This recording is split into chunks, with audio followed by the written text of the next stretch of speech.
তাহলে তাদের বৈদিক কালে যে অগ্নি সেবা হতে হয়, অগ্নিহোত্রী হতে হয়, সেই ব্যাপারে তাদের কি মত? না, তাহলে তারা যদি সেই ব্যাপারে বলে না, অর্ধেকটা একটা খামচে উঠিয়ে কথা বললে তো হবে না। তুমি বৈদিক কাল মানে বৈদিক কালে অগ্নিহোত্রী হতে হবে, যে কেউ অগ্নিহোত্রী হতে হবে, সে অগ্নি সেবা করবে। ওরকম সে যদি অগ্নিসেবা না করে, সে অগ্নি বেদের ব্যাপারে যদি পুরো না জানে, হোমওয়ার্ক যদি না করে, তাহলে সে তার কথা বলার এক তো অনধিকার। He is not suppose to talk about it. Did he study Ved? Did he study Vedic Agnihotri?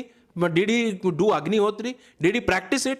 Only then he is supposed to do it. Otherwise not. He should keep his mouth বেদের shut. মধ্যে সব জায়গায় মূর্তি পূজার কথা আছে।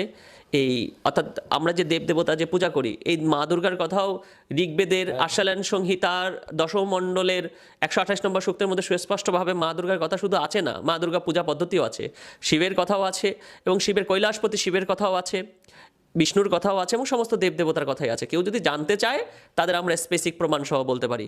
কিন্তু তারা ওই যে বেদের একটি যে মন্ত্র যে ন তস্য প্রতিমস্তি, এটারই একটা বিকৃত অনুবাদ, ন তস্য প্রতিমস্তি মানে ঈশ্বরের প্রতিমা হয় না, সেটাই কিন্তু ওদের দেখা দেখি, ওদের থেকে নিয়ে কিন্তু এই জাকির নায়ক বা এরকম এগুলো যারা আছে তারা কিন্তু এই কথাগুলো বলে। তার মানে বেদের কিন্তু অন্য কোনো অনুবাদে কিন্তু কেউ এই অর্থ করে নাই যে ন তস্য প্রতিমাস্তি মানে ঈশ্বরের প্রতিমা নেই। তো এই ন তস্য প্রতিমাস্তি মানে ঈশ্বর অতুলনীয়, তিনি তুলনাহীন, তিনি তুলনাহীনই বুঝাইছেন। এ বিষয়ে মহারাজ কি বলেন? হ্যাঁ, আমি বলছি যে যিনি অসীম, এই যে না ওই যে প্রতিমা আস্তি যে বলছে, এটার মানে হচ্ছে, আসল কথা হচ্ছে, যিনি অসীম তাকে সসীম করা যায় না, তিনি অসীমই। One that is infinite is infinite, you cannot কম করতে পারা যাচ্ছে না, হয়তো এই মানে হতে পারে। কিন্তু আমার মতে কি, আমার মতে হচ্ছে যিনি নাকি অখণ্ড সচ্চিদানন্দ ব্রহ্ম, তিনি যে কোনো রূপ ধারণ করতে পারেন, আবার নাও করতে পারেন। ভগবান সাকার, আকার, নিরাকার, সগুণ, নির্গুণ, এবং শ্রীরামকৃষ্ণের মতে সবার পারে।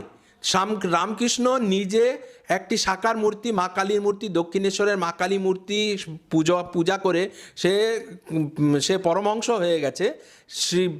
স্বামী বিবেকানন্দ মা কালীর ভক্ত হয়ে সে মানে ব্রহ্মজ্ঞ মহাপুরুষ হয়ে গেছেন। নরেনের থেকে স্বামী বিবেকানন্দ হয়েছেন। তাহলে এরা কি মানে ঘাস খেয়েছে? এরা নাকি মদ খেয়েছিল, নাকি মাতাল হয়েছিল?